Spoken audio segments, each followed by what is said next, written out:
तो दूसरा जो पद होता है बोध, वो क्लासरूम में होता है और क्लासरूम में प्रश्न दे करके उसको प्रश्न को हल करवाते हैं बच्चों से, ताकि बच्चों में उस विषय के प्रति समझ विकसित हो सके। इसलिए दूसरे पद का जो आउटपुट है, उसका जो उद्देश्य है वो क्या है? डेवलपमेंट ऑफ अंडरस्टैंडिंग,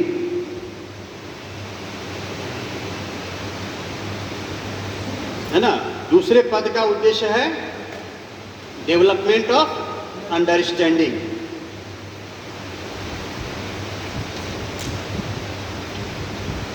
अब हमने जो बच्चे को बताना था बता दिया, बच्चे समझ भी गए, ये भी हम एश्योर्ड हो गए, है ना। अब उसके बाद क्या आवश्यकता है? अभ्यास का, है ना। कुछ बोलना चाह रहे हैं? एक प्रश्न है सर। हाँ, हम देंगे हाँ, तो किस कक्षा के बच्चों को फार्मूला तो हम छोटे बच्चों को दे नहीं सकते हैं, हाँ, तो वो क्लियर करना होगा कि किस क्लास तक से हम फार्मूला पहले देंगे, हाँ, और छोटे बच्चों को पहले हम लोग उदाहरण देते हैं और उसके बेस पे उस पर बनवाते हैं, डायरेक्ट फार्मूला नहीं दे सकते उसको। ठीक है, क्या आपने बताया, हमने जैसे मैथमेटिक्स पढ़ा रहे हैं तो ऐसा हम कर सकते हैं, लेकिन हम साइंस पढ़ाएंगे तो उसमें फार्मूला थोड़े देंगे, हिंदी पढ़ाएंगे तो फार्मूला थोड़े देंगे, है ना। क्या है कि समझिए विषय को, जो कुछ भी हमने बताया उसका टेस्ट करेंगे, है ना। उस टेस्ट को करने के लिए हम अपनी अपनी पद्धति से कुछ भी पूछ सकते हैं बच्चों से। जैसे हमने कविता पढ़ा दी हिंदी में, तो कविता पढ़ाने के बाद क्या करेंगे, उसमें तो प्रॉब्लम सॉल्व करने के लिए नहीं दे सकते, उसमें पूछेंगे कि भाई इस कविता का आशय क्या था, इस कविता के लेखक का नाम क्या है ना, इस कविता में जो है क्या कहना चाहते हैं, है ना। तो इस प्रकार से मेरा कहना श्रीमान ये है कि ये तो इंडक्टिव लर्निंग हो गया ना, निम्नात्मक हो गया, नियमनात्मक हो गया, आगमात्मक विधि से पढ़ाएंगे हम इंडक्टिव मेथड से ना। हाँ, किस क्लास के बच्चे को? देखिए, ये जो मेथड्स या पेडागॉजिकल मेथड्स की बात है, ये तो प्रथम पद में ही समाप्त हो गया, ठीक है ना। हमने जो भी पढ़ाना था बच्चों को पढ़ा दिया, ठीक है। पढ़ाने तक जो है वो तो पहला पद है, उसमें आप कौन सा स्ट्रेटजी यूज़ करते हैं, आप कौन सी एक्टिविटी करते हैं, कौन से मेथड का उपयोग करते हैं, वो सारा प्रथम पद में ही समाप्त हो गया, है ना। दूसरे पद में क्या है कि हम केवल क्लासरूम में ही इसकी जांच करते हैं कि हमने जो पद्धति अपनाई वो बच्चे समझे कि नहीं समझे। अगर नहीं समझते हैं उस पद्धति से तो क्या करेंगे कि अगला जो हमारा क्लास होगा उसमें क्या होगा कि हम अपनी स्ट्रेटेजी को चेंज करेंगे, ठीक है ना। क्योंकि हमने कहा कि जब भी हम टीचिंग करते हैं तो साथ साथ में लर्निंग भी होता है। ये लर्निंग केवल बच्चों के लिए नहीं होता है, लर्निंग शिक्षक के लिए भी होता है। शिक्षक जब ये देखता है कि हमने जो स्ट्रेटजी अपनाई या हमने जो पेडागॉजिकल मेथड्स का यूज़ किया, उस मेथड से बच्चे नहीं समझ पा रहे हैं, तो क्या करते हैं, हम उसी को कंटिन्यू करते हैं? नहीं, तो हम क्या करते हैं, अपनी स्ट्रेटजी चेंज करते हैं, है ना। उस प्रकार का इन्वायरमेंट क्रिएट करते हैं कि बच्चे अधिक से अधिक सीख सकें। कभी कभी क्या होता है कि कुछ ऐसे एक्टिविटीज़ भी कराने पड़ते हैं जिसमें बच्चे इंटरेस्ट लेते हैं, बच्चे अधिक रुचि लेते हैं। अब जैसे सिंपल सा एक एग्जांपल आपको देता हूँ। हम पढ़ा रहे हैं क्लासरूम में कि what is the relationship between the volume of A cone and a cylinder of the same height and same diameter, ठीक है। सेम डायमीटर और सेम हाइट का एक सिलेंडर है और एक कोन है, उसमें उसके बीच में वॉल्यूम में क्या रिलेशनशिप है ये बताना चाहते हैं। तो हम क्लासरूम में बताते हैं तो होता क्या है कि कई बार हम 2, 3, 4 क्लासेस भी करते हैं लेकिन बच्चे अच्छी तरह से विषय को नहीं समझते। लेकिन इसके लिए एक छोटा सा एक्टिविटी 10 मिनट का करा लेते हैं। किसी बच्चे को लाए और थोड़ा सा चावल का भुजा ले आए, एक सिलेंडर में चावल डब्बा है, सिलेंडर का एक डब्बा है ना, उसमें भुजा ले आए और बच्चे को कहा ऐसा है कि बिना बच्चे एक नाटक थोड़ा सा परफॉर्म किया, बच्चे ने कहा कि भाई हमको चाहिए थोड़ा ज़्यादा, हमको थोड़ा चाहिए। 3 बच्चे हैं, तीनों बच्चों में बराबर बराबर उसको बांटना है। मेरे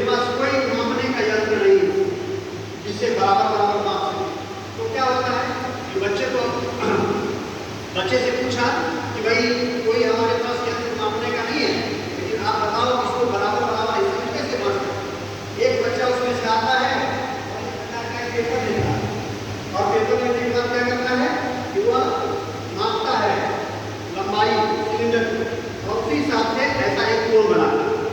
आप लोग बचपन में ये भूजा खाए होंगे, दाल पूरी वगैरह खाए होंगे, कौनसे वाला इस प्रकार का बना करके देते, ठीक है।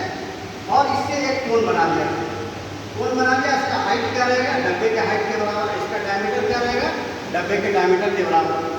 अब क्या है कि 3 बार बराबर बराबर बांट करके वो तीनों को समान रूप से बांट देता है। अब अगर बच्चे से पूछे कि अब बताओ कि दोनों के वॉल्यूम का रिलेशनशिप क्या है, तुरंत बच्चा बता देगा कि कोण का वॉल्यूम जो है वो सिलेंडर के वॉल्यूम का 1/3 भाग होता है, ठीक है ना। तो एक छोटा सा एक्टिविटी है 5 मिनट का, लेकिन इसमें क्या होगा कि बच्चे के दिमाग में बैठ जाएगा, वो फिर भूलेगा जल्दी नहीं।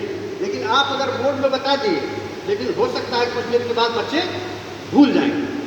हाँ हाँ, तो ऐसे अनेक क्रियाकलाप हो सकते हैं। अब है कि उसकी जांच करने के लिए क्या करते हैं कि हम छोटे छोटे प्रश्न उससे पूछते हैं और एश्योर्ड होते हैं, है ना। हम एश्योर्ड होते हैं कि हमारी स्ट्रेटेजी सही है कि नहीं, हम जो ट्रांसफ़र कंटेंट का करना चाहते थे बच्चे के पास वो पहुंचा कि नहीं पहुंचा, ठीक है। तो इसकी यही है दूसरे पद का जो उद्देश्य है, वो है डेवलपमेंट ऑफ अंडरस्टैंडिंग, उसके अंदर समझ का विकास, है ना।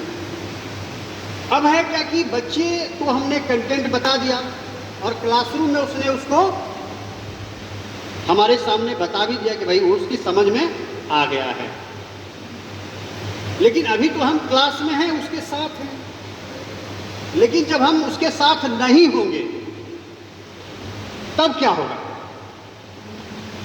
जब हम उसके साथ नहीं होंगे तब वो इस प्रॉब्लम को सॉल्व कर पाएगा कि नहीं कर पाएगा, तब वो इस प्रश्न का उत्तर दे पाएगा कि नहीं दे पाएगा। तो इसके लिए क्या करते हैं, हम उसको कुछ होमवर्क देते हैं, है ना। क्योंकि जब हम होमवर्क देते हैं, बच्चे होमवर्क बनाते हैं, उस समय हम बच्चों के साथ नहीं होते। तो अब हम टेस्ट करते हैं, ये तीसरी बार टेस्ट कर रहे हैं। पहली बार हमने कंटेंट ट्रांसफर किया, दूसरी बार कक्षा कक्ष में टेस्ट किया, और तीसरी बार हम उसको लेकर के सीधा होमवर्क के रूप में देते हैं, ये क्रियाकलाप या ये काम आप करके आइएगा, ये प्रॉब्लम आप सॉल्व करके आइएगा। अब इसमें कई प्रकार की पद्धति हो सकती है ना। आप इसमें कई प्रकार के प्रोजेक्ट वर्क भी दे सकते हैं, कई प्रकार के ग्रुप प्रोजेक्ट भी दे सकते हैं, इंडिविजुअल प्रोजेक्ट भी दे सकते हैं, है ना। ग्रुप प्रोजेक्ट में भी आपको ध्यान रखना होगा, अगर आप ज़्यादा एक स्ट्रेटजी के तहत काम करते हैं। अभी राष्ट्रीय शिक्षा नीति में ये विषय आया है, क्लासरूम प्रोसेस में आपको बताया जाएगा, दूसरी कक्षा में हो सकता है ये विषय आए पूजा जी के क्लास में। तो उसमें क्या होता है कि ग्रुप प्रोजेक्ट देते हैं। ग्रुप प्रोजेक्ट में भी क्या करते हैं हम कि दोनों प्रकार के ग्रुप बनाते हैं, है ना। कभी तो इंडिविजुअल देते हैं, कभी ग्रुप बना के देते हैं, कभी ग्रुप में भी होमोजीनियस ग्रुप बनाते हैं, कभी हेट्रोजीनियस ग्रुप बनाते हैं। अब ये होमोजीनियस हेट्रोजीनियस ग्रुप क्या है कि जब हम एक ही आईक्यू लेवल के कई बच्चों को मिलाकर के जब ग्रुप बनाते हैं तो वो होमोजीनियस ग्रुप हो गया, और लेकिन अलग अलग आईक्यू के बच्चों को मिलाकर के बनाते हैं तो हेट्रोजीनियस ग्रुप हो गया। तो उसमें क्या होता है, बच्चे ज़्यादा सीखते हैं, है ना। और जो आपके बिलो आईक्यू के बच्चे हैं वो भी अच्छा सीख जाते हैं इस माध्यम से। तो हम बच्चों को कुछ न कुछ कार्य देते हैं, गृह कार्य देते हैं, होमवर्क देते हैं कि बच्चे मेरी अनुपस्थिति में इस कार्य को कर सकता है कि नहीं कर सकता। हमने क्लासरूम में डिमोन्स्ट्रेट करके बता दिया, बच्चे से पूछा, बच्चे ने उत्तर भी दे दिया, लेकिन फिर भी हम संतुष्ट नहीं हुए। क्यों? ये उसके अंदर स्किल के रूप में डेवलप हुआ कि नहीं, ये हम देखना चाहते हैं कि हमने जो कंटेंट ट्रांसफर किया उसके अंदर नॉलेज आ गई, उसके अंदर अंडरस्टैंडिंग आ गई, लेकिन उसके अंदर स्किल के रूप में डेवलप हुआ कि नहीं हुआ, है ना। ये हम देखना चाहते हैं। तो इसकी पुष्टि हम किस रूप में करते हैं, जब होमवर्क देते हैं और बच्चे होमवर्क बना करके लाते हैं सही सही, तो हम समझते हैं कि अब इसके अंदर यह स्किल डेवलप हो गया, अब ये कहीं भी जाएगा तो इस प्रॉब्लम को सॉल्व कर सकता है। कुछ बोलना चाह रहे थे भैया आप? माइक दीजिए, माइक दीजिए।